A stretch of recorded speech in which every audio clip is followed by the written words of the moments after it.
Ku mazina nitwa Pastor Ezekiel Mfitumukiza, ndashimye Imana ndetse namwe mbashimira.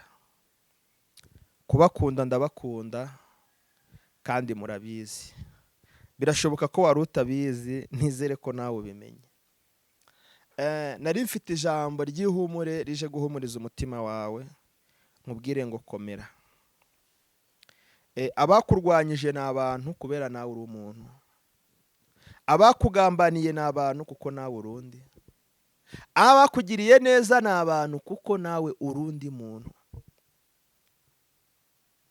Kenshi muri kamere ya muntu abantu ntibibuka ibyiza bagiriwe, ahubwo bahora bafokasinga ku bibi bakorewe.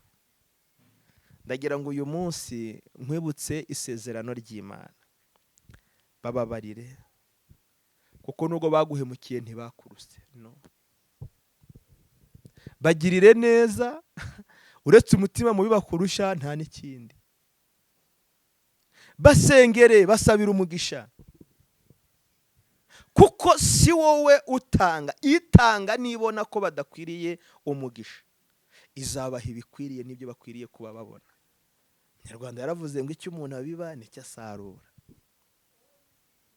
Ntiwabiba urutoki ngo uzajye gusarura amavoka, ntibishoboka, no. Ntabwo ushobora kubiba ibirayi ngo uzajye gusarura amasaka, ntibyakunda. Icyo umuntu abiba nicyo asarura. Ongera usubize amaso inyuma urebe n'iki maze iminsi ndi kubiba. Bamwe urahita usanga ishyari ryo bashyize imbere, abandi usanga inzangano, abandi usanga amaboko warayahinnye. Ntushaka kuyarambura ngo ugire abantu supporting, ufasha kubaka ubuzima, batera imbere, ubazamure, ahubwo amaboko warayahinnye. Uko wahinnye amaboko mu ruhande rw'abandi, niko bazayahina nawe mu ruhande rwawe. Uko utifuje ko abandi batera imbere, niko nawe uzabikora birya rubanda. Niko uzabigeraho abandi babitwara. Niko uzazamuka bakwicaza, icara. Uvuga bakuzibya, ceceka. Uri kuvuga nkande, ceceka. Munyarwanda yaravuze ngo gira neza wigendere. Ndakwifuriza kugira neza. Nta nyungu yo guhemuka uretse guhangayika. Nta munezero uba mu kubabaza abandi uretse kuzababazwa nawe.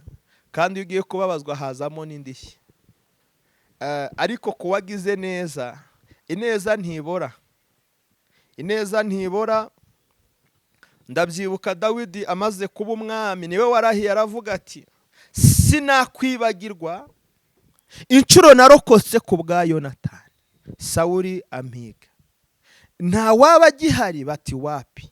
Nta n'akana se basi yaba nta n'akana yaba yarabyaye, byibuze ngo nkagirire neza. Imana itugirire neza cyane. Humura, komera, shikama. Ineza wagize nubwo ubona ko itinze kwishyurwa, ariko hari Imana yazigamye. Haleluya. Hari Imana yazigamye imirimo myiza wakoze, izibukwa kandi vuba cyane bidatinze. Ugiye kubona ko ubwitange wagize, ugiye kubona ko amaturo watuye, ugiye kubona ko ubwitange witanze, ugiye kubona ko umusanzu watanze, ugiye kubona ko inshuro wigomwe ku bwa bene so, kubw'inshuti, kubw'abavandimwe utakoze imvabusa. Bizagira umumaro kandi bizagira agaciro cyane mu maso yabo bose. Murakoze. Imana ibagirire neza cyane. Mbifurije umugisha w'Imana mwese.